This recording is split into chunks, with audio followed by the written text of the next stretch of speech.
And Canadians from coast to coast to coast will pause once again on Monday to pay tribute to the sacrifice and courage of so many Canadian men and women in uniform. Remembrance Day ceremonies will take place across Canada, including in our nation's capital, where the Governor General and the Prime Minister will pay tribute at the National War Memorial, along with this year's Silver Cross Mother. And joining me now is Anthony Wilson-Smith, President and CEO of Historica Canada. Anthony, thank you very much for joining us. My pleasure, Roger. Still a very significant day. We are losing so many World War II veterans, but how do you recognize them and how do you celebrate Remembrance Day?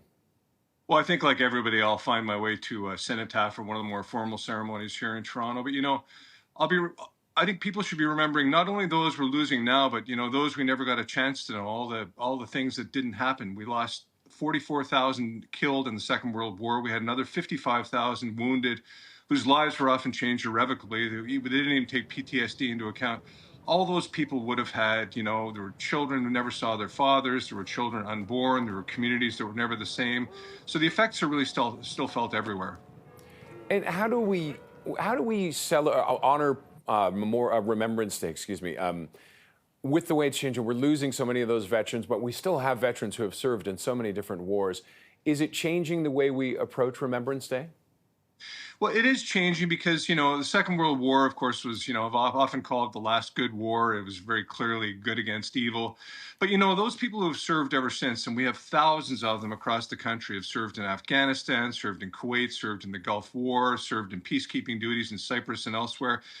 We have to remember these people that, you don't choose when you go to war. You don't choose what your cause is. The government says you're going to go, you're going to go. That's the deal that you take on when you go in. And the danger that they undergo is every bit as formidable as in the First World War or the Second World War. So in many ways, that kind of unsung sacrifice is, it calls even more to be recognized. And you mentioned the First World War. That was such a very defining moment for Canada. Why was it so important? Well, we came of age as a nation. Even the worst of events have positive sides. In this case, our economy boomed. We became industrialized really for the first time. We started to draw our independence as a country.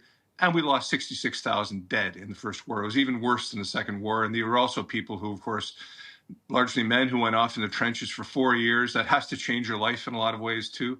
So, the spillover effect, when you consider that, 110,000 dead, all those other wounded, what kind of nation would we be today if those wars hadn't happened? Almost certainly a better one. These are people, these are in the prime of their lives very early, hadn't yet often had families, hadn't yet made the mark that they would have. So a very, very marked difference.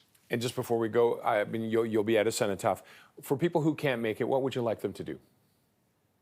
Oh, I think you just take, you take 2 minutes. That's the importance of the day. It's a working day for most people, and you just stop what you're doing and you think, and and you watch the ceremony on television, or you just reflect. But the honor is there. I mean, they've earned this. They haven't asked for thanks, but they certainly should be given it. Okay, Anthony, thank you very much for joining us today and sharing your thoughts. Thank you. Anthony Wilson-Smith is the President and CEO of Historica Canada. And a reminder, join us Monday at 10 a.m. Eastern for our Remembrance Day special hosted by Omar Sachedina on CTV, CTV News Channel, and ctvnews.ca.